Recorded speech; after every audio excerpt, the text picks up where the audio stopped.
Hi everyone, I'm Scott DaDante, Northeast Kempo Karate here. Hey, what we're going to be doing is to show off a little bit of what we're doing down here to help you out. We're going to have a video lesson of the week that's going to be posted up on our website, northeastkempo.com, or you could just go to our YouTube channel, which is Northeast Kempo. I'm going to post them up on Facebook, so you just pay attention to them, and hopefully you'll be able to get something out of it. I was thinking about where do I want to start off with, so I'm going to start off of something that's very universal in so many different systems out there, including things like boxing. I don't care if you're into jiu-jitsu, which we practice all the way up in here too. A lot of these things kind of all work together, okay? And one thing is no matter what type of style you're getting into, the main thing they're gonna tell you to do is to keep your guard up. That's your first thing, right? Because anything that we're doing is gonna be type of a defense. So when I'm talking about that, I have John Robinson right here right now, one of my instructors. He's gonna just help me out just a bit. And we're gonna work off of just the standard punch. Now there's gonna be a lot of ways about how an attack's gonna come on in, but for just today, we're gonna talk off of just the standard punch that's gonna kind of come on in this way, and where my zoning's gonna be, okay? Now with this being said, okay, if I keep my hands down, this is where I'm going to build up for this, okay, is if I keep my hands down like this, I have to travel a distance up to be able to do certain things. And the problem with this is a lot of times is that people lead with their hands. Now if John's leading with his hand and I'm leading with his hand, the obvious what's going to be here is whoever is the fastest is who's going to get in here. So the rule of thumb for us is the best block is real simple.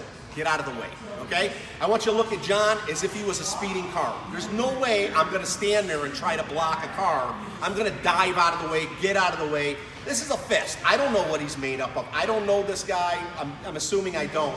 I don't know what the power is. So by me just be simply doing something like this and turning out of the way, if you notice, I'm very close to him, yes. Am I in his angle for follow-ups? Of course I am. But the main thing is the more energy that he puts in on this, the more he's going to be committed on this, okay? Unless he's doing a fast jab, which is in and a pullback, okay? If he's putting a committed punch in, his punch is going to follow through and try to really drop me. Now the nice thing is, I don't care if he's jabbing or if he's putting a full committed punch. The main thing is when he shoots that punch in and I'm slipping, I'm moving out of this. Now the reason I want to stay close is you notice, I have full ability to be able to do something. So if he punches off here and I slip in and I shoot him with a straight, I shoot him with an elbow, whatever I want to do. But what we're going to lead off today is just simply an inward block. Now when we do our inward blocks, it's going to be real simple. We're going to use our forearm. We're not going to use our hand. A lot of people like to do this and they block and they lead with their hand. We call this checking, okay? Checking is beautiful. The only problem with checking is a lot of times people check it this way. If you notice, I can't reach him still. So I didn't do anything to benefit me, okay? I didn't do anything to kind of block this down. And second of all, he's not hurt.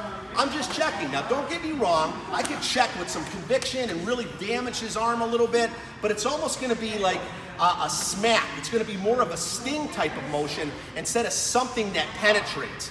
This is the beauty of an inward block. When I do this inward block and I'm turning, if you notice my forearm cuts in. It comes in on it, okay? And what I'm doing is I'm tacking the tricep, 2/3 of the arm.